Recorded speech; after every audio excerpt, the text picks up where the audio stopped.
down, you bastard! Brought to you by supporters who probably have better taste than this schmuck.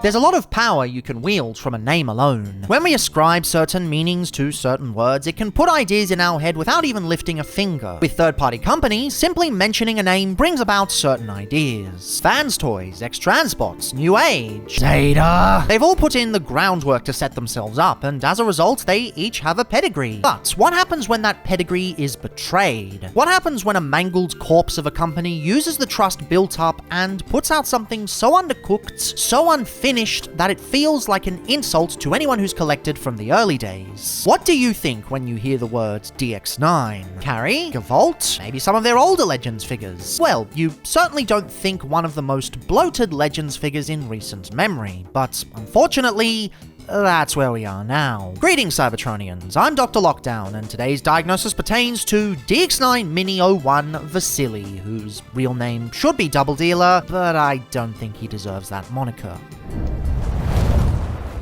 So, a bit of background. Why is DX9 back? What is this release? Why is he named after a Greek-Australian television personality? Tikanis, motherfucker!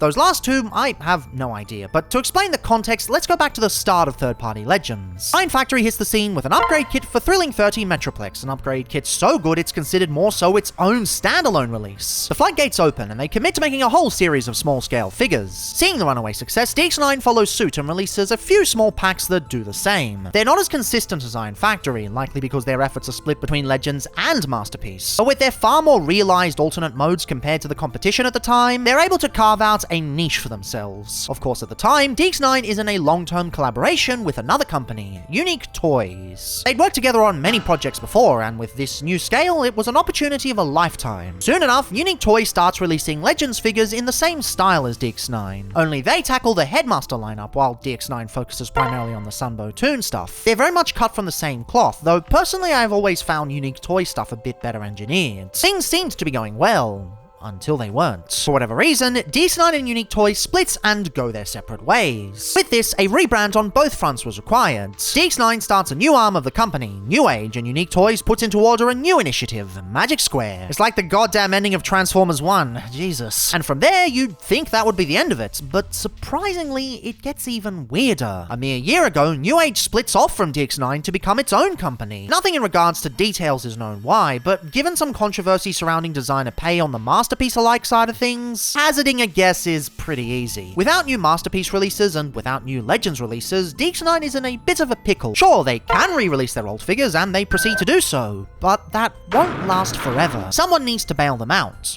But who? Surprise! It's Magic Square! Or I guess technically Unique Toys if you go up the chain. And so in collaboration with Magic Square, DX9 re-enters the third-party Legends fray, ready to reclaim the glory they once had, except they didn't really have it because Iron Factory was always far more popular than they were, though technically if you count the New Age years, maybe that was their glory? I don't know, point is they started announcing a bunch of figures, mainly ones of characters that nobody else was doing. This is a pretty good idea, given how competitive the scene is at the moment. Staying in your own lane is a far more sustainable business plan, as proven by Iron Factory's consistent success. As long as you do your own thing, you should be fine, right? Well, that's the problem. Release-wise, this is staying out of everyone's way, but engineering-wise, I'm getting some bad flashbacks. On one hand, sure, this is a Legends figure. Sacrifices are going to have to be made. But on the other, Jesus Christ, this is a mess! The front is decent, I guess, and this is definitely the points they should be focusing on. It's the main focal point, aside from the big f***off missile. It succeeds way more than the Earthrise version did in that particular area, so good job, I suppose. The yellow and red paint accents aren't terrible, I suppose, but they're not particularly great either. They're still pretty wispy, all things considered, even if I have seen worse. And you know, those two shades being the hardest shade to do and all, I think we can cut them some slack. The missile is also absolutely gorgeous in its silver paint and thunder Firebirdy stylings. I'd personally have added more detail on the thing, but it still does quite well. Unfortunately, once you get past these two sections, it starts to fall apart really quickly. For starters, no articulation on said missile. Come on! Sure, this is a Legends figure, and a reasonably cheaper one at that, clocking in at around the same price as the Mech Fans Toys triple changes. But when you're missing basic functionality the G1 toy had,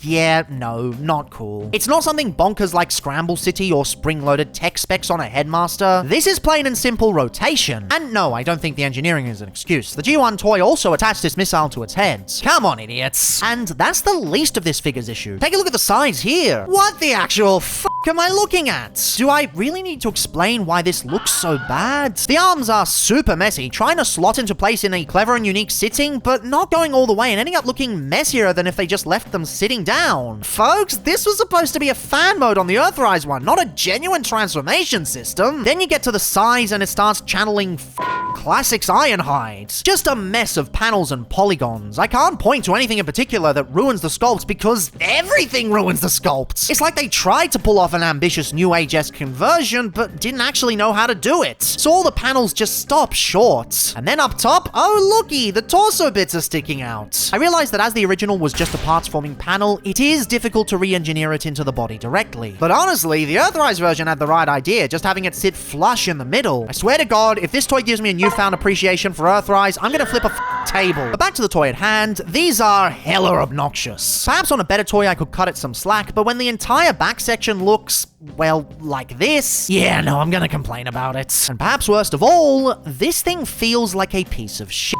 The figure right here is built from the same shitty nylon plastic that the earlier Magic Square figures were made from. Magic Square used to claim it was more durable and would allow for better tolerancing on certain pieces. But interestingly, this plastic was completely missing from their Menasor project. And releases after have started to create a careful balance between this and a more sturdy construction. And I get this is a collaboration with Magic Square, but it's really weird seeing them go back to this material. I know it has its fans, but from day one, I've always hated it. If you're having problems with tolerancing, just fix the tolerancing. Don't sacrifice the entire integrity of a figure because you want to be cheap or you want to be lazy on how the figure comes together. Magic Square has already learned that. Why go back to this? And I know this is supposed to be a cheaper figure. I'm aware I shouldn't be as harsh on it as I would, say, a figure that comes in at leader price. It's better to compare apples to apples with figures in the same price point. And with that, yeah, no contest. Triple changes at the same cost from MFT do this infinitely better. You don't need a million steps to get this right. The G1 toy sure as hell didn't. They've overcomplicated the back section just for the sake of overcomplicating it. And it makes the whole figure just fall apart visually. I'm sorry, but the Earthrise just wins on this front. It really shouldn't. I hate this thing, and yet it's genuinely better. What happened? Doubledealer shouldn't be this hard to do. And oh boy, if you think the engineering causes visual problems, you just wait. Because I'm afraid the issues are far more than just chassis deep. If the plastic wasn't bad enough, Vasili is basically the worst parts of all the old Magic Square engineering styles mixed together. There are just so many small panels and bad tolerances and even more small panels, and it's just not fun. And I'm not even going to show the worst of it because I go from vehicle mode to robot pretty much, or in this case truck to bird to robot. You won't see the worst of it, which is robot to truck. And I'm not filming that on camera because I don't even think I can. So first thing you want to do is remove the missile from the top, and hello, there's the head. That's the entire reason why it can't articulate. Except that's no excuse because the G1 toy did that already. Separate the arms and leave them to the sides. Untab these side bits like so. Move this out of the way so you can bring out the feet like so. Open up this backpack so we have a bit more clearance. Bring out the wings from the sides here. Untab the head from this peg here. Rotate these tiny panels around. I just hate these tiny panels. They're so tight and so annoying to move, and they break your fingernails, and this should not be on a Legends figure. Maybe on a Masterpiece, but it is way too small for anything this size. You've got this double hinge here that will rotate around and click into place in its robot mode configuration, like so. Bring the bird head up and rotate the head down and leave it in place there. The backpack will sit on the back there. You want to take this joint and rotate it outwards, and this sits flush against there. But this also angles down and rotates inwards. Accordions in and pegs to the side here, like so. So you'll need to have it at this really ugly angle like that. It just does not work work very well. Also, when you pull this off, sometimes you can pull off the ball joint, which is not very fun at all. Just this entire section at the bottom here really feels unfinished. It's another thing that even the Earthrise version did better. There's a lot that the Earthrise version did better, and I just don't understand. And this just doesn't want to sit in there. Ugh, come on, get in there. Yeah, all that soft plastic to fix the tolerances, and they haven't fixed the tolerances. Fantastic. You bring the feet up and out of the way so that the bird feet can come around and click into place. They should just line up with that. Down like so. You then bring the bird feet out and rotate them around like so. If you haven't already, this panel folds in on itself into the side, like so, and out comes the foot as well. And then really stupidly, this section rotates down and pegs into the sides here. Like, what? Why? Now you've just completely sealed in the rest of the bird leg. You've taken away articulation when it was folded nicely into the torso earlier. I just don't get that. Anyway, last but not least, you bring around the wings into place with their multi-hinges, their multi-swivels, they all do the thing, and we are done. Bird mode, pigeon mode, whatever. So yeah, he's kind of a piece of shit going into bird mode. I'd written in my script that he wasn't the worst, but actually doing it on camera? No, this sucks. It is the antithesis of the last review, where that was just an effortless piece that was technically more complex than this figure, but it just worked so much better. This, everything's fighting you at every single point, and there are so many steps that don't make any sense. I often end up forgetting how it's supposed to work, so thank you, Mang Motion, for making those stop motions that are very easy to understand. But that's just the transformation. When it comes to this, how do you f up the bird mode? Seriously, how? It's literally the truck turned upside down, feet folded out, head swapped, wings on the side. It's not that difficult. Look, to some extent, I do need to cut this some slack. It's a Legends figure, and there are going to be sacrifices. For instance, I don't mind that he's occupying the same space as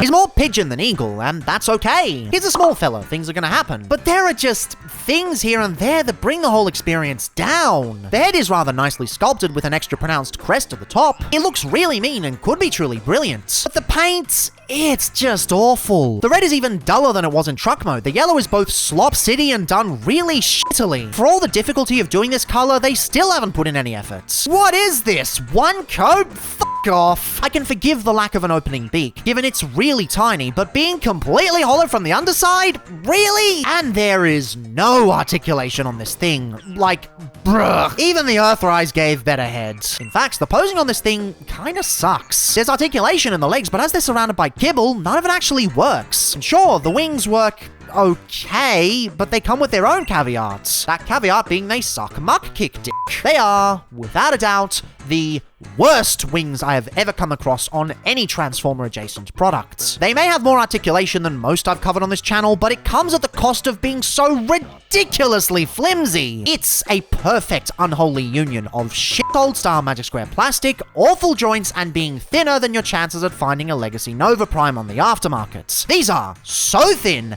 and so flimsy, and they are not helped by the dog shit clips holding it all together. Why are there so many segments? They did not need to be this wide. Earthrise showed that less is more. It was fine. It didn't need to be as bloated, and god damn it, why am I praising the Earthrise one? I feel like I'm being really unfair on this, not in my criticisms, but with how I present them. This mode, and consequently this toy, has a few passable qualities, and a lot of problems. It makes it really difficult to balance out and talk about things I like, because honestly, there's not a lot I like anyway. There's things I tolerate, like the turquoise plastic is nice, but that's emblematic of the character anyway, so why would that be worthy of note? I also like the fact that a small-scale Doubledealer exists, as I have a lot of fondness for the character, but that's nostalgia. That's not something that's interesting to discuss, and everything else is just frustrating. It's either unbelievably dog shit, or it misses the point so hard that it might as well be. And it's most certainly not worth the engineering it took to get here. This didn't need to be this complex. Doubledealer is not a complicated design, and other companies have proven you can do similar conversions at a fraction of the steps. They couldn't even include the bird boner functionality. That's like the most iconic thing within the fandom. Even if you don't engage with that functionality because it seems childish to you, that's something that a lot of fans want. And not including it is a massive void void in its playability. And that's what Legends should be. For all my frustrations with where third-party Legends is moving, a lot of people are re-entering the fray and prioritizing desk toys and fun factor. This feels like it's more so trying to be a display piece. But they've given so little care to how it looks and how the functionality comes across that I'd argue it fails on that level too. There's no point at birding up.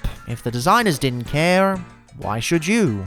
Fortunately, we do have one small point of mercy. Going from bird to robot mode is a lot easier. That's mostly because you don't have to worry about getting this whole middle section done for either the truck mode or the bird mode. Everything's just sort of folding into cavities. It works a lot better, although it's still complete dog shit. First thing you want to do is remove the missile from the back. It's just slotted into that section there. I didn't really show that off in the previous section, but that's how that functions. Not that it matters anyway, because this is going to open up, gives a bit of clearance in the legs. The feet untab from the sides, as do the legs, like so, and like so. The arms also untab from the bottom. And now we can start dealing with this mess. We first sort of untab this whole section here. You want to sort of bring these sections out like so, which will allow you to bring the legs down on the swivel and the hinge. This section rotates down, like so. You want to have the foot out of the way on both sides if it isn't already. The claws hug the rest of this part here. You rotate this whole panel section in there so that the wheels are facing downwards. That will then allow you to close up everything here. Again, make sure that's all tabbed together. This rotates inwards. The foot will move inwards like that on the sliding rail. Not a fan of the sliding rail, but at least it's not that intrusive. And you, of course, make sure the leg is facing at the front if you haven't already. It looks disastrous, but really it isn't. It's more so getting everything out from this and moving it into truck mode configuration. That is the most frustrating part of this. Everything else is passable, it's tolerable, but the result of the way it works is very frustrating. Anyway, we kind of got to do the head first. You want to bring the head out and bring the bird head in. That will allow you to rotate this whole section down and have the head rotate around and have it rotate into place. These sections should then fold out and rotate in there, but they're always going to be stretching to do so because it's poorly toleranced. You come to the back and fold up the wings, and you fold the wings in. The left side goes first, and make sure it hugs the side of the torso there,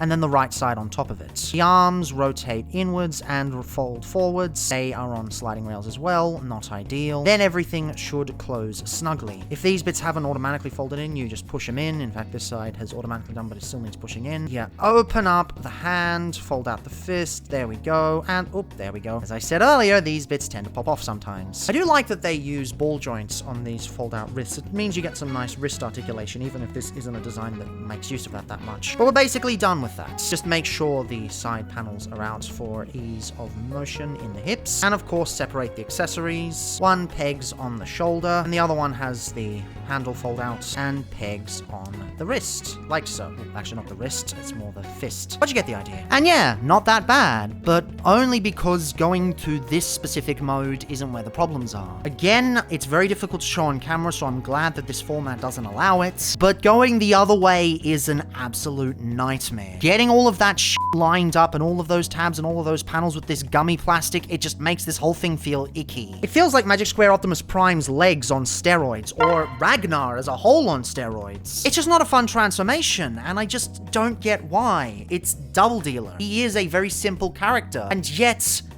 this is what we got.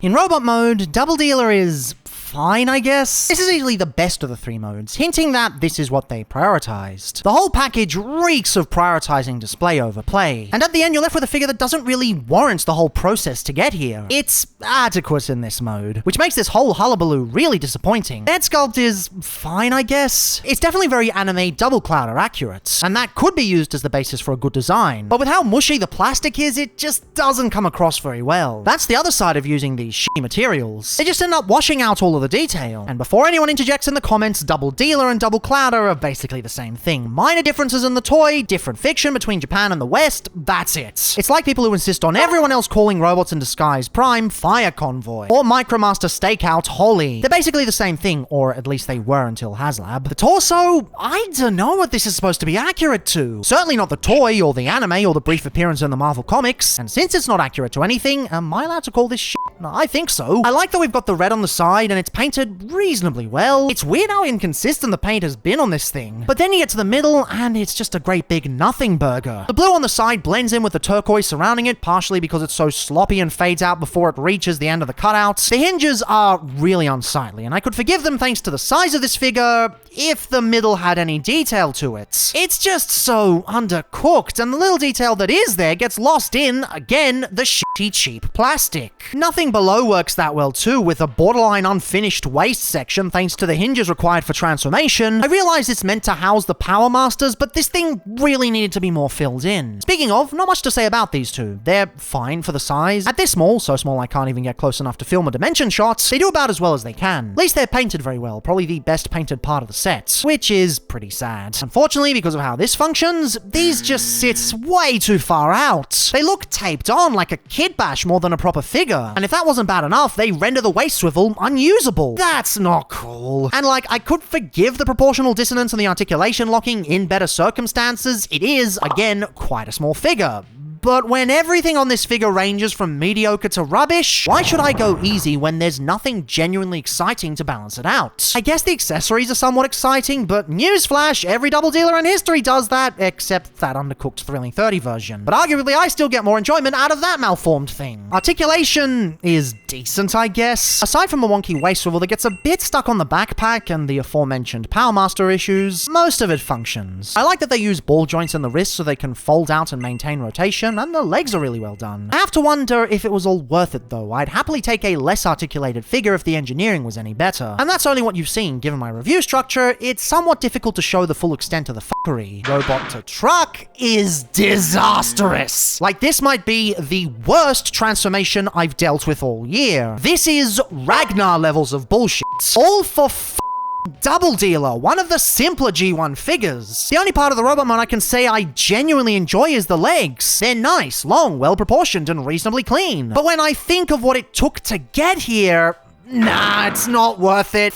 Off. Just everything about this figure seems like they kept cutting corners and costs. Yes, it's cheaper than most figures its size, but what good does that do when it's so unfocused, bloated, and undercooked? Nothing works well. It's all passable to bottom of the barrel. Everything sacrifices for other things, and you're left with an aimless cluster of bad engineering and poor decisions. And why does that sound so familiar? Why is it we've already had this exact same problem back in 2020, and they've learned practically nothing from it? In fact, this, I'ma say it, Earthrise Doubledealer was better than this shit. Flip the table, leaves the engineering threading each stage of mediocrity together, wasn't an utter nightmare. And like, why is it so many Doubledealers fail like this? Thrilling 30 was a joke, Earthrise was a lazy piece of shit, and now we have this. Is it really just the fans hobby version that bothered to do this design properly? Is getting a good Doubledealer that hard? God, where did it all go wrong? Scoring this figure is difficult. Is it worse than the Earthrise version? Absolutely. However, is it bottom of the barrel?